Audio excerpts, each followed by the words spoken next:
AC/DC full volume. He was just always the raddest fucking dude. Like that Hosoi or Caballero thing where they're just so smooth and good at it, it's just so natural. He just showed up and kind of annihilated it. A purely gnarly skateboarder. He could do anything. Like, he could skate street, he could skate tranny, he could skate vert, he could skate pools, like rails, dude. Like, nothing stopped this guy.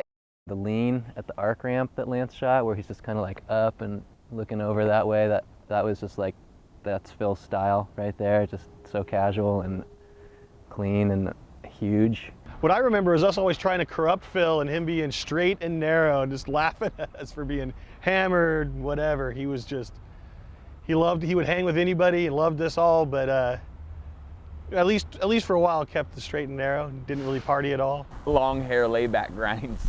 That's pretty much how I remember him. He was just killing it.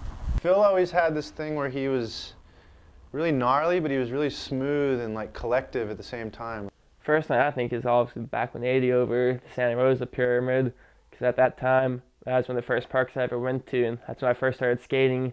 I remember thinking, we used to just try to manual that pyramid. It was that long, you know, and seeing that back when 80 was like, holy shit. He was just the hottest, humble guy, and it was, you know, his skating just got bigger and bigger and better, but I'll always remember him for just being one of the guys. You know, he never really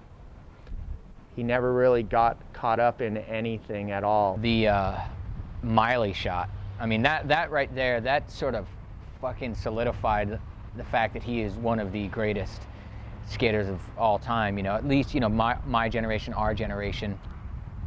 And he was just having fun. I mean, you could see in his face, he was always having fun. And you know, that sounds corny, it doesn't sound like a lot, but that goes a long way.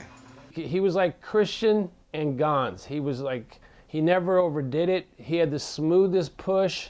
He was like, he was an angel, you know. And then I think sometimes in life, they take the good ones because they make the other ones like us realize how much our lives suck. You know, I got his name tattooed on my arm because it makes me realize every time I'm not skating or I'm not living up to my own expectations of myself, I say to myself, you know, fuck, I got to do it for the people that can't.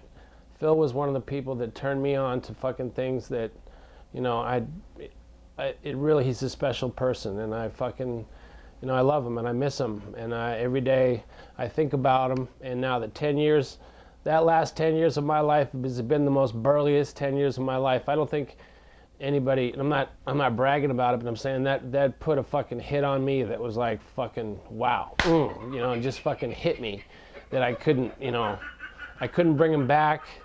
I wanted him to work with me here at the mag. With me and him and Mike, we would have been unstoppable.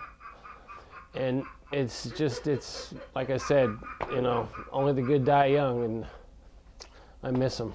God damn, I miss him.